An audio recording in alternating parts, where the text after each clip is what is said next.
నమస్తే, నేను ఇందు. ఒక వ్యక్తి 32,000 జీతానికి ఒక కాఫీ షాప్లో పనిచేస్తూ సుమారు 450 కోట్ల వరకు మద్యం కుంభకోణంలో లావాదేవీలు నడుపుతున్నట్టయితే వార్తలు అయితే వినిపిస్తున్నాయి. మరి దీని గురించి డిస్కస్ చేయడానికి మనతో పాటు సీనియర్ జర్నలిస్ట్ శ్రీనివాస్ గారు మనతో ఉన్నారు. నమస్తే సార్. నమస్తే సార్. మరి ఇప్పుడు చూసుకుంటే లిక్కర్ స్కామ్ అయితే ఒక సంచలనంగా మారింది ఏపీలో.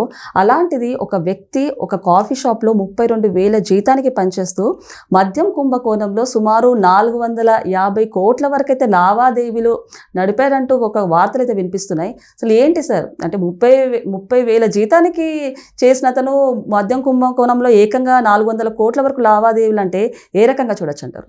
తావీదు మహిమ. ఏ మహిమ? తావీదు మహిమ అంటే జగన్మోహన్ రెడ్డి అనే తావీదు కట్టుకుంటే మరి ఏదైనా దొరుకుతుంది అనమాట. 32,000 జీతం ఎక్కడ, మరి 459 కోట్ల మనీ లాండరింగ్ ఎక్కడ? అంటే జగన్మోహన్ రెడ్డి అనేక ఉద్యోగాలు కల్పించాడు, ఈ విధమైన ఉద్యోగాలు కల్పించాడు అనమాట. ఒక కాఫీ బాయ్, మరి సీన్ కట్ చేస్తే జగన్ పంచన చేరితే డిస్టిలరీ ఓనర్ అయిపోతాడు, ఏపీ ఇన్ఛార్జ్ అయిపోతాడు, 10 కోట్ల చెక్ పవర్ వచ్చేస్తుంది, 459 కోట్లు హవాలా చేస్తాడు. జగనా మజాకా? అదే అంటుంది తావీదు మహిమ. అంటే ఇక్కడ బంజారా హిల్స్ లో ఏదో కాఫీ హౌస్, ఆ కాఫీ హౌస్ లో ఒక ఇంజనీరింగ్ గ్రాడ్యుయేట్, అతనేంటి మరి ఉద్యోగాలు లేక అతను అక్కడ కాఫీ బాయ్ గా చేస్తున్నాడు. ఆ పురుషోత్తం వరుణ్ కుమార్. అతను ఒక ఎన్ఆర్ఐ డాక్టర్ వచ్చాడు ఆ కాఫీ హౌస్ కి కాఫీ తాగడానికి, రమేష్ రెడ్డి. రమేష్ రెడ్డితో అతను మాట్లాడుతూ, ఆ కుర్రాడు బాగా నమ్మకస్తుడు, మనం బకరాగా వాడుకోవచ్చు. వెంటనే అతన్ని మరి కసిరెడ్డి రాజుకి పరిచయం చేశారు. కసిరెడ్డి రాజు అంటే ఎవరు? కర్త కర్మ క్రియ, ఈ లిక్కర్ మాఫియా A1. అతను అక్కడ లీలా డిస్టిలరీస్ ఉంది తమిళనాడులో, వాళ్ళ డైరెక్టర్లను బెదిరించారు. వాళ్ళ డైరెక్టర్లను బెదిరించి మేము చెప్పిన ఏపీ ఇన్ఛార్జిగా పెట్టుకుంటే మీకు బిజినెస్ ఇస్తామన్నారు. వాళ్ళు బిజినెస్ కోసం ఓకే అన్నారు. ఈ పురుషోత్తం వరుణ్ కుమార్, ఈ కాఫీ బాయ్, ఈ 32,000 జీతగాడిని లీలా డిస్టిలరీస్ ఏపీ ఇన్ఛార్జ్ చేశారు. 21 నెలల్లో 459 కోట్లు ఇచ్చారు. ఆ 459 కోట్లు మరి మన పురుషోత్తం ఏం చేశాడు? మనీ లాండరింగ్, హవాలా, ఆ సూట్ కేస్ కంపెనీల్లోకి మళ్లించారు. ముంబై బేస్డ్ సూట్ కేస్ కంపెనీలు. ఈ కేసులో ఫస్ట్ ఛార్జ్ షీట్, మొదటి FIR లో 29 పేర్లు ఉంటాయి. అందులో దగ్గర దగ్గర ఒక 13 మంది వ్యక్తుల పేర్లు, ఆ మిగతా అన్ని కూడా ఒక 4-5 బంగారం ఈ జ్యువెలరీ షాపుల పేర్లు, ఒక 10 సూట్ కేస్ కంపెనీలు. అన్నీ కూడా ముంబై బేస్డ్, మహారాష్ట్ర, ఒకటి ఢిల్లీ బేస్డ్, ఒకటేమో బెంగళూరు బేస్డ్ కంపెనీ. అంటే 459 కోట్లు 21 నెలల్లో మరి అయ్యాడంటే చూసావా? కాఫీ బాయ్ తల రాత ఎలా మార్చాడో. జగన్మోహన్ రెడ్డి ఎందుకంత అతని వైపు ఆకర్షితులవుతారు? మొత్తం ఈ నేరగాళ్ళు, ఈ క్రిమినల్స్, ఈ మాఫియా గ్యాంగులన్నీ కూడా జగన్ చుట్టూ ఎందుకు చేరుతున్నాయంటే ఇదే అన్నమాట కారణం. ఇప్పుడు అతను విదేశాలకు పారిపోయాడు. ఈ కేసులో అతను ఇప్పుడు A40, A39, A38 వీళ్ళు చెవిరెడ్డి భాస్కర్ రెడ్డి లేకపోతే మోహిత్ రెడ్డి. ఇప్పుడు మరి ఇతను పట్టురావాలి. ఎవరిని? పురుషోత్తం వరుణ్ కుమార్ని పట్టురావాలి. ఆల్రెడీ ఒక IITN, ఎవరు అతను? మనం చూసాం, ప్రణయ్ ప్రకాష్. ఆ ప్రణయ్ ప్రకాష్ ఎవరతను? ఆ stock point incharge, cash stock point, అదే బంకర్. తాడేపల్లిలో ఒక డంప్ ఉంది, ల్యాండ్ మార్క్ అపార్ట్మెంట్ లో పెట్టారు ఆ డంప్. ఏది? 312. మొత్తం ఈ డబ్బులు, ఈ నోట్ల కట్టలు, ఈ అట్ట పెట్టెలు, నానగ్రామ్ గూడ, బంజారా హిల్స్, ఈ కసిరెడ్డి రాజ్ ఆఫీసులు ఉన్నాయి కదా, ఆ ఆఫీసుల నుంచి నీకు టిప్పర్లు లేకపోతే ఈ కార్లు. ఇప్పుడు ధనుంజయ రెడ్డి వస్తాడు, ఆయన కారుల్లో ఇవన్నీ వేసి పంపిస్తారు. లేకపోతే బాలాజీ గోవిందప్ప ఆయన ఎవరు ఓఎస్డి కృష్ణమోహన్ రెడ్డి ఖాళీ వాహనాల్లో వెళ్తారు, ఈ వెంకటేష్ నాయుడు ఇంటికి వెళ్తారు, అక్కడ ఈ మొత్తం డంప్ చేస్తారు. వెళ్ళేటప్పటికి ఈ వాహనాలు ఎవరు ఆపరు, ఎందుకంటే మరి ఇవి జగన్మోహన్ రెడ్డి వాహనాలు. అదేదో సినిమా ఉంటుంది సలార్ ఏదో, అదొక ముద్ర. ఆ ముద్ర వేస్తే ఆ వాహనాన్ని ఎక్కడ ఆపడానికి వెళ్ళలేదు.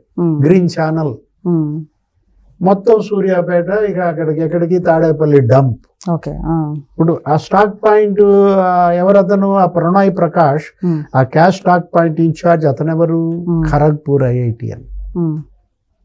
ఐఐటి చదువుకున్నాడు. వాళ్ళ నాన్న న్యూజిలాండ్ లో మార్కెటింగ్ ఫైనాన్స్ మరి ప్రొఫెసర్ గా పనిచేశాడు. ఇందులో దించారు ఈ రొచ్చులో, పారిపోయాడు. ఎప్పుడైతే ఐఏఎస్ ఐపీఎస్ లనే వాళ్ళు ఇలాంటి వాటికి చర్యలు చేపట్టారు. సో ఐఐటి ఎంత అంటారా సార్ నార్మల్ గా? అంతే కదా. ఇవాళ ఏంటి, డబ్బు రుచి, అవినీతి రుచి చూపించి ఐపీఎస్ఎల్ని జైలు పాలు చేశారు, ఐఏఎస్ఎల్ని జైలు పాలు చేశారు. ఇప్పుడు ధనుంజయ రెడ్డి మరి అలాంటి ఐఏఎస్ ఇవాళ ఎక్కడున్నాడు, జైల్లో ఉన్నాడు. లేకపోతే ఆయన పిఎస్ఆర్ ఆంజనేయులు, ఆయన నిన్నటిదాకా జైల్లో ఉన్నాడు, ఇప్పుడు మెడికల్ బెయిల్ ఇచ్చినట్టున్నారు, బయటకు వచ్చాడు. అంటే ఐపీఎస్లు, ఐఏఎస్లు, లేకపోతే ఐఐటిఎన్స్. అతను ఎవరో కిరణ్ కుమార్ రెడ్డి, తిరుపతి, అతను ఈ ఖరగ్పూర్ ఐఐటి అన్నాయి. అతను ఏంటి, ఆ ఐఐటికి 10 లక్షలు డొనేషన్ కూడా ఇచ్చాడంట. అంటే అది కూడా ఆ 10 లక్షలు ఏ డబ్బు, ఈ మధ్య అతను అక్కడ పూర్వ విద్యార్థుల సమావేశానికి వెళ్ళి అసలు నేను 7 రాష్ట్రాల్లో బిజినెస్ చేస్తున్నా అని చెప్పి వాళ్ళ కేసిరెడ్డి రాజు నన్ను ఈ విధంగా పైకి తెచ్చాడు అనేసరికి ఈ పిల్లలంతా అతను మాకు కూడా ఉద్యోగం ఇప్పించు, అసలు ఏ స్థాయికి ఎట్లా, నువ్వు అసలు 7 states లో బిజినెస్ ఏంటి అంటే, అతను ఏంటి అక్కడ ఏదో డికార్ట్ అనే లాజిస్టిక్స్ అని ఒకటి పెట్టుకుని అక్కడ వ్యాపారం చేసుకుంటే ఆ లాజిస్టిక్స్ ని కేసిరెడ్డి రాజు లాక్కోవడం, ఆ కిరణ్ కుమార్ రెడ్డికి ఇందులో భాగం ఇవ్వడం. అంటే తిరుపతి నేపథ్యంగా పిల్లల్ని ఈ వల వేసి పట్టి ఎట్లా వీళ్ళు ఇంజనీరింగ్ గ్రాడ్యుయేట్లు ఐఐటి చదువుకున్న వాళ్ళని ఈ రొచ్చులోకి దించారు, వసూలు రాజాలుగా మార్చారు. వీళ్ళంతా వసూలు రాజాలు అనమాట. ఎవరు, కిరణ్ కుమార్ రెడ్డి ఒక వసూలు రాజా, ప్రణయ్ ప్రకాష్ ఒక వసూలు రాజా, ఇక హవాలా కింగిడు ఎవరు, ఈ మీరు చెప్పిన ఈ 32,000 జీతం పురుషోత్తం, లేకపోతే 459 కోట్లు జాతికి రత్నాలను వదిలాడు. అసలు జాతి రత్నాలు అనమాట. జగన్ జాతి రత్నాలుగా చెప్పుకోవాలి వీళ్ళందరినీ కూడా. సార్ మీరు చూసుకుంటే లిక్కర్ స్కామ్ కి సంబంధించి చాలా మందిని, అంటే జగన్మోహన్ రెడ్డి గారు ఎప్పుడూ అరెస్ట్ అవ్వాలంటూ కూడా వార్తలు అయితే వచ్చాయి. కాకపోతే ధనుంజయ రెడ్డి గారు కావండి, లేకపోతే గోవిందప్ప బాలాజీ గారు, లేకపోతే ఇప్పుడు చూసుకుంటే చెవిరెడ్డి భాస్కర్ రెడ్డి గారు ఒక కీలక పాత్ర, అందరూ కీలక పాత్ర అని చెప్తున్నారు. ఎప్పుడు జగన్మోహన్ రెడ్డి గారు అసలు ఆయన అరెస్ట్ ఎప్పుడు అంటారు? మామూలుగా వీళ్ళందరూ అయితే ఇప్పుడైతే తెరపైకి వస్తున్నారు. సో ఫైనల్ గా ఆయన అరెస్ట్ ఎప్పుడు కాబోతున్నారు అంటారు? అంటే జగన్మోహన్ రెడ్డి కూడా లిక్కర్ వాసన తెలియదు. జగన్మోహన్ రెడ్డికి అసలు లిక్కర్ రుచి కూడా తెలియదు. చెవిరెడ్డి లాగానే, చెవిరెడ్డి అదే చెప్పాడు, ఏది అసలు మద్యం అసలు రుచి తెలియదు, వాసన తెలియదు అంటారు వీళ్ళు. కానీ అవినీతి రుచి తెలుసా తెలియదా, అవినీతి సొమ్ము వాసన తెలుసా తెలియదా, శుభ్రంగా మింగి పారేశారు.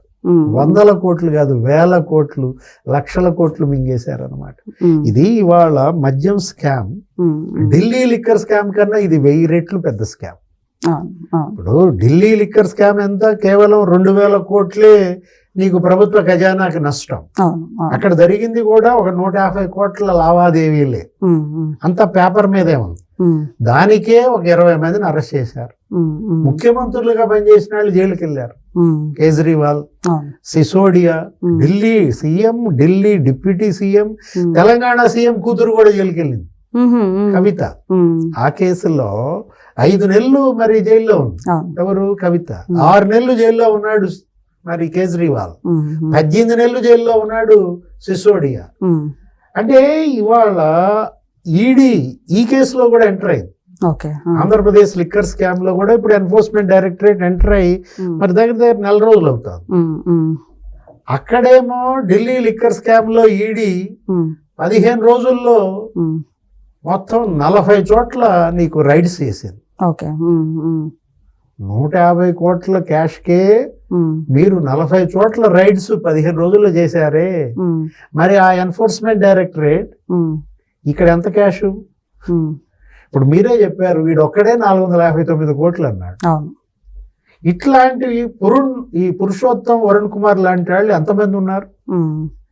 ఎన్ని వందల కోట్లు, వాడే 500 కోట్లు అంటే మరి ఇంకా మరి ఆ కిరణ్ కుమార్ రెడ్డి ఎన్ని వందల కోట్లు, లేకపోతే ఆ సైఫ్ అనేవాడు ఎన్ని వందల కోట్లు. వీళ్ళు ఇంతవరకు ఈడీ ఇక్కడ రైడ్స్ ఎందుకు చేయలేదు? ఈడీ ఇంతవరకు ఇక్కడ జప్తు ఎందుకు చేయటం లేదు? సిట్ ఏదో ఒక 30 కోట్లు జప్తు చేయమందంట. స్పెషల్ ఇన్వెస్టిగేషన్ టీం ఇప్పుడు కోర్టులో వేసినట్టుంది 30 కోట్లు. ఇవాళ ఆదాన్ డిస్టిలరీస్ లోనో ఏదో పట్టుకున్నారు కొంత.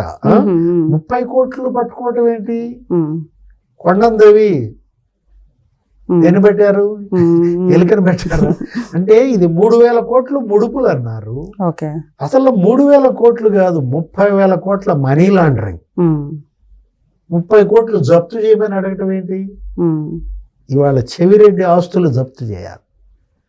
ఏది మొత్తం ఈ పురుషోత్తం వరుణ్ కుమార్ 459 కోట్లు జప్తు చేయాలి. కేసిరెడ్డి రాజ్ అతను బంజారా హిల్స్, నానక్రామ్ కూడా మొత్తం ఆయన ఇళ్ళు, లేకపోతే ఆయన యొక్క ఆ ఇండస్ట్రీలు, అతని యొక్క హాస్పిటల్స్, అతను సినిమా ప్రొడక్షన్, ఆ ఎంటర్టైన్మెంట్, అవన్నీ కూడా జప్తు చేయాలి. ఇందులో జగన్మోహన్ రెడ్డి భాగం ఎంత, మిథున్ రెడ్డి భాగం ఎంత, అదాన్ డిస్టిలరీస్ ఆస్తులు ఎన్ని? ఇదంతా ప్రజాధనం, పేదల రక్తం జలగల్లాగా పీల్చారు, చంపేశారు. లివర్ పాడైపోయింది, లేకపోతే మరి కిడ్నీస్ దెబ్బతిన్నాయి. ఈ మొత్తం లిక్కర్ ద్వారా సంపాదించిన డబ్బు, ఈ సంపద మొత్తం జాతి సంపద. దీన్ని మళ్ళా వాళ్ళ బాగు కోసం వాడాలి. ఇది ప్రభుత్వం స్వాధీనం చేసుకోవాలి వీళ్ళ ఆస్తులు. జగన్మోహన్ రెడ్డి, మిథున్ రెడ్డి, విజయసాయి రెడ్డి లిక్కర్ ద్వారా ఎంత సంపాదించారో అంత జప్తు చేసి ఆ చనిపోయిన 30,000 మంది, ఆ లివర్ కిడ్నీ దెబ్బతిన్నటువంటి లక్షలాది మంది వాళ్ళ ఆరోగ్యం కోసం, ఆ కుటుంబాల సంక్షేమం కోసం ఖర్చు పెట్టాలి. ఓకే సార్, నమస్తే.